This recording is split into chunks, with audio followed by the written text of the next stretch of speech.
ठीक है, मित्रों का भी आप काम करिए, मैं इसको भी नाराजगी की कोई बात नहीं है। उद्योगपति भी आगे बढ़े, व्यापारी भी आगे बढ़े, नौकरी करने वाले भी आगे बढ़े, आम नागरिक भी आगे बढ़े, किसान भी आगे बढ़े, सबका विकास होना चाहिए।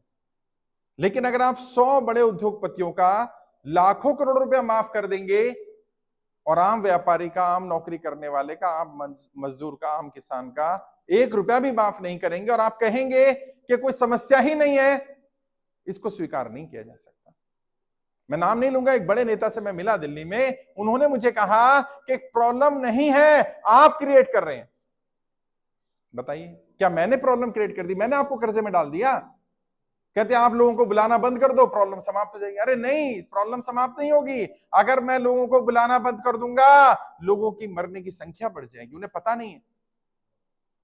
मैं भी सूरत में था, वहां लोगों ने कहा, 2 दिन पहले हम लोग फिर गुजरात में थे, बनासकांठा में, वहां पर लोग मिले मुझे हजारों की संख्या में। लोग कहते साहब आपने कुछ किया कि नहीं किया? एक काम तो कर दिया, कम से कम हमें बता दिया हमारी कर्जे की जिम्मेदारी या कर्जे का कारण हम नहीं है। हमें तो लग रहा था हम जिम्मेदार हैं, हमें तो लग रहा था हम कारण हैं, लेकिन जब आपने बताया कि मैं कर्जे की दलदल में कब फंसा, तो मैंने सोचना शुरू किया कि सर कहते हैं नोटबंदी के कारण या तो आप कर्जे की दलदल में फंसे होंगे, या जीएसटी के कारण फंसे होंगे, या लॉकडाउन के कारण, या जितने भी लोग हैं बता देंगे 3 में से कोई ना कोई कारण होगा। कुछ लोगों ने कहा नोटबंदी के कारण हुआ, नोटबंदी से पहले सब ठीक चल रहा था, कर्जा भी लेते थे, चुका भी देते थे, लेकिन नोटबंदी ने कमर तोड़ दी। कई व्यापारियों ने नहीं साहब उससे फर्क नहीं पड़ा, लेकिन जब ये जीएसटी लगाया गया, बड़ी बड़े व्यापारियों को, बड़ी बड़ी कंपनियों को लाभ हो गया, छोटा व्यापारी तबाह हो गया, उसका व्यापार बंद हो गया, और जहां हम नौकरी करते थे वहां से नौकरियां छूट गई, लोग बेरोजगार हो गए, तो किस कहां से देंगे? कई लोग ना सब उससे भी फर्क नहीं पड़ा। लेकिन जब ये लॉकडाउन लगाया गया और बिना तैयारी के लगाया गया, तब ऐसी कमर टूटी कि आज हम उबर नहीं पा रहे। अब मैं आपसे पूछना चाहता हूं, आप चाहे नोटबंदी के कारण कर्जे की दलदल में फंसे, आप जीएसटी के कारण फंसे, आप लॉकडाउन के कारण फंसे, क्या नोटबंदी आपने की? आपने तो नहीं की। लॉकडाउन आपने तो नहीं लगाया, जीएसटी आपने तो नहीं लगाई। जब जो काम आपने किया ही नहीं, उसकी सजा आपको क्यों मिले भाई?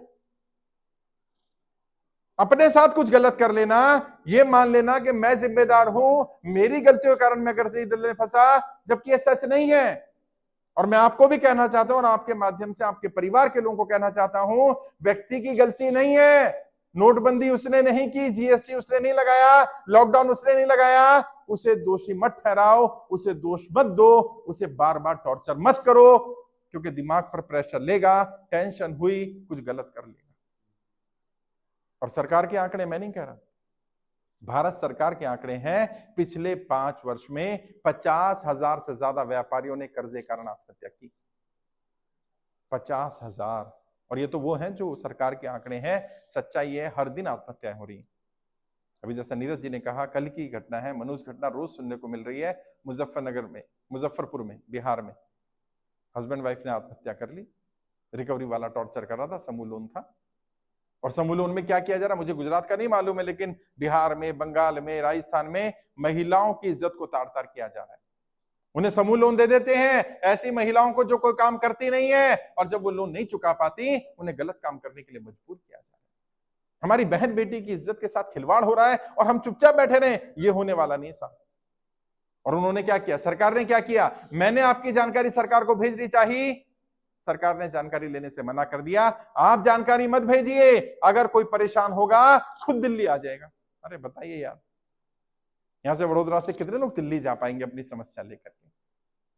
और मुझे सजा क्या दी? मेरा फेसबुक का पेज बंद कर दिया गया। 18 लाख लोग उसको फॉलो करते थे, पेज बंद कर दिया सरकार ने। मेरा यूट्यूब का चैनल बंद कर दिया कि आप सिखाएंगे भी नहीं, आप ट्रेनिंग भी नहीं देंगे, आप गाइड भी नहीं करेंगे। अरे भाई क्या हो गया? ना तो तुम बचा रहे हो लोगों को मरने से, और जो व्यक्ति बचा रहा है उसको तुम रोक रहे हो। हाँ, मेरा गुनाह क्या था? मेरा गुनाह सिर्फ ये था कि मैंने लोगों को जागरूक करना शुरू किया, मैंने उन्हें उनके अधिकार बताए, मैंने बताया रिकवरी वाले से डरना नहीं। भारत के संविधान के हिसाब से ना तो कर्जा लेना अपराध है, और यदि कोई कर्जा नहीं चुका पा रहा, यह भी कोई अपराध नहीं है। मैंने आरबीआई की गाइडलाइंस बतानी शुरू की, किसी रिकवरी वाले को आपके साथ गाली गलौज करने का, बदतमीजी करने का, मिसबिहेव करने का अधिकार नहीं है। ये था मेरा गुनाह। जो काम सरकारों को करना चाहिए, जो काम बैंकों को करना चाहिए, वो काम मैं कर रहा हूं, ना सरकार करेगी, ना मुझे करने देगी। तो क्या हुआ, फेसबुक बंद कर दिया, यूट्यूब बंद कर दिया, मैं सामने आ गया, अब बताओ क्या करोगे? मुझे अरेस्ट करोगे, कर लो, क्या फर्क पड़ता है?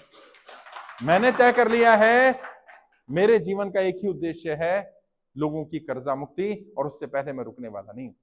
यही प्रयास कर रहा हूं, इसीलिए मैं पूरे देश में घूम रहा हूं, इसीलिए तुम्हारे बीच में आया।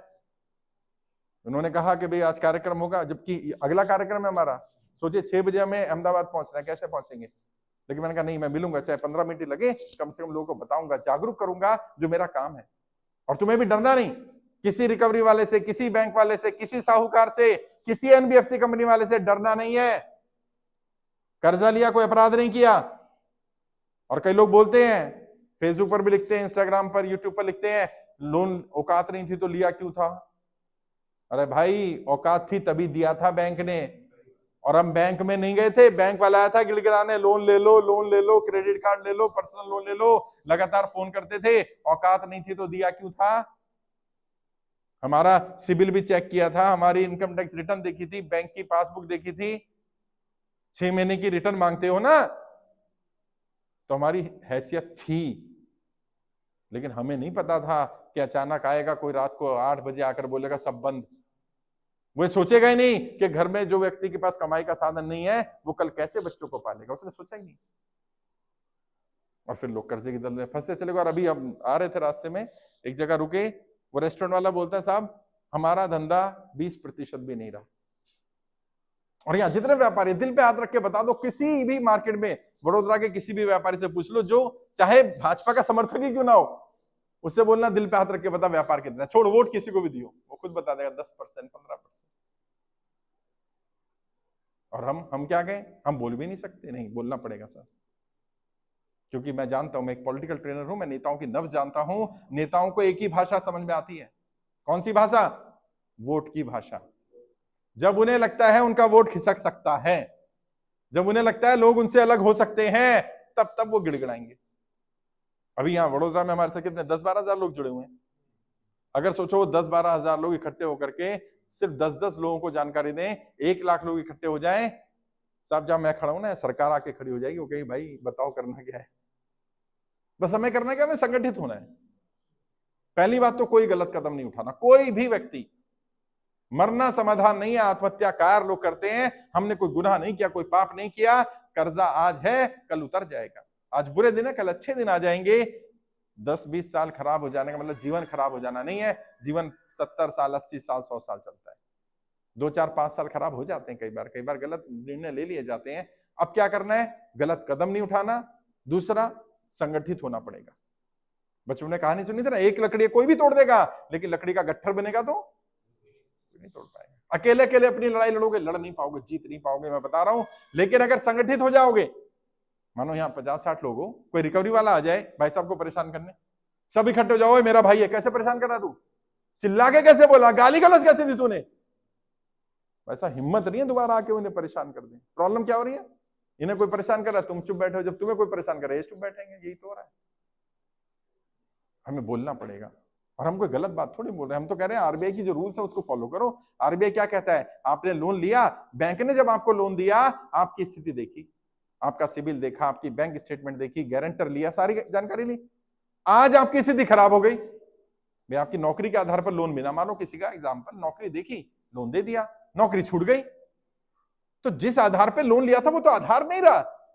तो बैंक को क्या करना चाहिए? आरबीआई कहता है ऐसी स्थिति में बैंक को उसे समय देना चाहिए। यही तो मांग कर रहे हैं हम। उसको 6 महीने का, 1 साल का समय दो भाई, 1 साल तक तू नौकरी ढूंढ ले आराम से, 1 साल बाद तेरी किस्त चालू हो जाएगी। 1 साल में कौन सा बैंक डूबने वाला है, कहीं भागने वाला है? व्यक्ति को समय दे दो, टेंशन फ्री होकर काम कर ले। हर जगह लागू है आरबीआई की गाइडलाइंस, हर एनबीएफसी पर, हर बैंक पर, हर क्रेडिट कार्ड वाली कंपनी पर, हर जगह लागू है। प्रॉब्लम क्या है? न सरकार बताती, न बैंक बताता, न मुझे बताने देते। जो काम मैं कर रहा हूं ना, मेरा काम नहीं है, ये बैंक को करना चाहिए। जब आप लोन लेते हो तभी बताना चाहिए, ये रूल्स है। बैंक को बताना चाहिए कि कल को अगर आप लोन नहीं भरते तो क्या क्या होगा। जैसे जिन्होंने हाउसिंग लोन लिया, उन्हें बताया नहीं जाता कि हाउसिंग लोन का मतलब पता है क्या है? आप लिख कर दे रहे हो क्या? मैं अपनी प्रॉपर्टी बैंक में जब्ती करवा रहा हूं, आज से इस प्रॉपर्टी का मालिक मैं नहीं हूं, बैंक है। आपने 1 करोड़ की प्रॉपर्टी पर 20 लाख का लोन लिया और 20 लाख रुपए के चक्कर में आपने कह दिया मालिक बैंक, तो आप तो खुद साइन करके आए हो मालिक बैंक। और अगर लोन लेना ही है तो 1 करोड़ की प्रॉपर्टी पर 80 लाख का लोन लो पूरा, कम से कम कल घर चला भी जाएगा तो दुख नहीं होगा, चल यार मैंने मैक्सिमम ले लिया।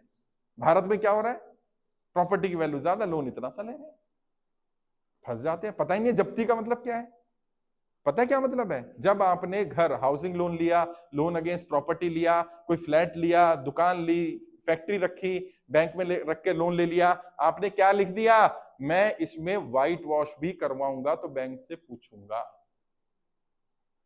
सोचिए, बैंक पूछता नहीं, आप करवा लो, लेकिन अगर बैंक अड़ जाए तो आप भाई साहब व्हाइट वॉश नहीं करा सकते, आप रिपेयर नहीं करा सकते, मालिक नहीं हो ना आप। वो तो बैंक का एहसान मानो कि बैंक तुम्हें रहने दे रहा, नहीं तो वो किराया मांग लेके, ओए मेरी प्रॉपर्टी किराया दे। और जब बैंक कब्जा करने आता है तब तुम रोते हो, अरे क्यों कब्जा करा, घर तो मेरा, घर आपका कहाँ है, आपने तो लिख के दिया घर मेरा नहीं है, मैं मालिक नहीं हूं आज से। लेकिन ये कोई बता के राजी नहीं है।